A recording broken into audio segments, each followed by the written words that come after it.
వాళ్ళని ప్రోత్సహించాలి. ఆయన ఒక మాట కూడా అన్నారు, బాబు టెక్నాలజీలో వెరీ గుడ్, ఆయన అనుకుంటే ఏదైనా సాధించేస్తాడు. సో మీరు మొత్తం ప్రాజెక్ట్స్ గ్రౌండ్ చేయండి, ఇవన్నీ గ్రౌండ్ చేస్తే తిరిగి మీరు దేశానికి కాంట్రిబ్యూట్ చేయగలుగుతారు ఎకనామిక్ యాక్టివిటీ ద్వారా. సో అగ్రెసివ్గా వెళ్ళండి. గతంలో నేను అమిత్ షా గారిని కలిసినప్పుడు కూడా అమిత్ షా గారు నాకు ఇదే చెప్పాను, ఈ ప్రాజెక్ట్స్ అన్ని గ్రౌండ్ చేయండి.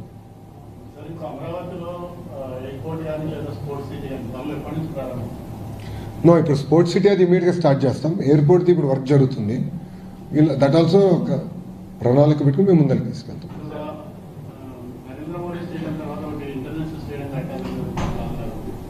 Because there is only one Narendra Modi Stadium. There will be one and only. Here, it is not possible to replicate. One and only. మేము ఒక స్టేడియం కడతాం, వరల్డ్ క్లాస్ స్టేడియం కడతాం, వరల్డ్ క్లాస్ స్టేడియం కడతాం. But there will be one and only Narendra Modi stadium. స్టేడియంతో ఎవరు పోటీ పడలేరు.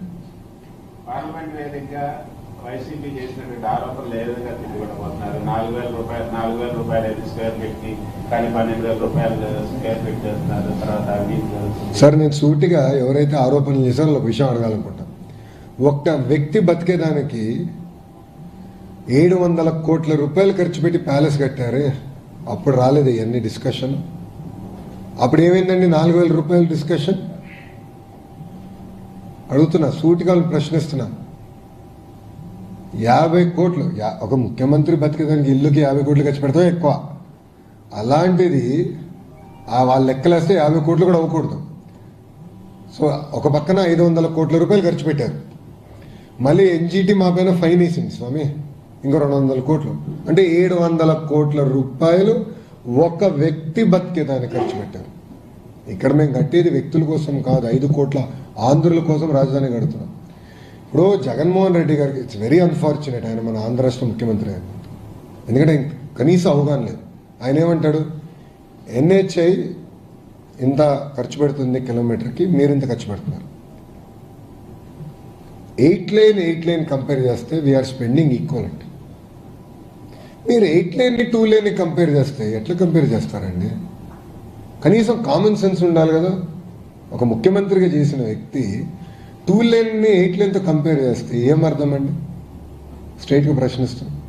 మీరు చూడండి, అమరావతిలో మీడియా మిత్రులు మీరు అందరూ ఉన్నారు, తెలుగు మీడియాలో అందరూ ఉన్నారు. 5 సంవత్సరాలు అమరావతిలో ఏ పనులు జరగల, ఎన్నో వర్షాలు పడినాయి, కానీ అమరావతి రోడ్లు ఎంత పర్ఫెక్ట్గా ఉండే. 2014-19 మధ్యలో వేసిన రోడ్ ఒక్క గుంట పడలేదు. ఎందుకు? మొత్తం ఎలివేటెడ్ పర్ఫెక్ట్ డ్రైనేజ్ పెట్టి చేశాం. ముందు చూపుతో చేసాం, పర్ఫెక్ట్గా ఒకేసారి కడదాం, మళ్ళీ రోడ్లు వేస్తాం కాదు. That is what we're doing. We're building world class infrastructure. ఒక వ్యక్తి బతికేదానికి 700 కోట్ల రూపాయలు ఖర్చు పెట్టేదానికి వాళ్ళు సిద్ధంగా ఉన్నారు. వాళ్ళు తిప్పి మాకు నీతులు చెప్తున్నారు. మేము ఎవరి కోసం కడుతున్నాం? ముఖ్యమంత్రి గారికి ఇల్లు కట్టట్లేదు మేము. 5 కోట్ల ఆంధ్రుల కోసం ప్రజా రాజధాని కడుతున్నాం. Yes, we will build a world class capital city. 30 లక్షల మంది వచ్చి ఉన్నా కూడా పర్ఫెక్ట్ రోడ్స్ ఉంటాయి.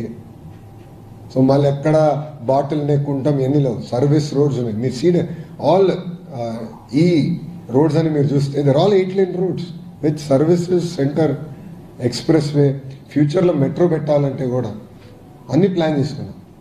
ఇప్పుడు వైకాపాలు అడుగుతారు, మెట్రో అవసరమా అమరావతి? కానీ ఈరోజు అవసరం ఉండదు, కానీ అవసరం వస్తుంది. ఇది మేము ఆనాడు హైదరాబాద్ కూడా అవసరం వస్తుందని చెప్పాం. వీళ్ళే ఎగతాలు చేశారు కదా, కంప్యూటర్ అన్నం పెడుతుందా అని. వైకాపాలో ఉన్న నాయకులు ఎగతాలు చేశారు గతంలో, కంప్యూటర్ అన్నం పెడుతుందా అని. హైదరాబాద్కి మెట్రో అవసరమా అని. హైదరాబాద్కి 5,000 ఎకరాలతో ఒక ఎయిర్పోర్ట్ అవసరమా అని అడిగిన వాళ్ళు ఇప్పుడు చూడండి Hyderabad airport. You see Hyderabad airport today. That is the difference between a visionary and a prisonary. 5 కోట్ల ఆంధ్రులు దయచేసి గమనించాలి. విజనరీకి ప్రిజనరీకి మధ్యలో ఉన్న తేడా ఇది.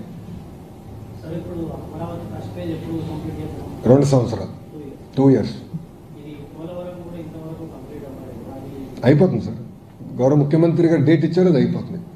100% పూర్తి చేస్తాం, 100% పిలుస్తాం. Why any doubt? అది గౌరవ ముఖ్యమంత్రి గారు డిసైడ్ చేస్తారు సార్. నాకు ఉన్న ఉద్యోగం పీకించేటట్టున్నారు స్వామి. డన్. థ్యాంక్ యూ అమ్మా. జై అమరావతి.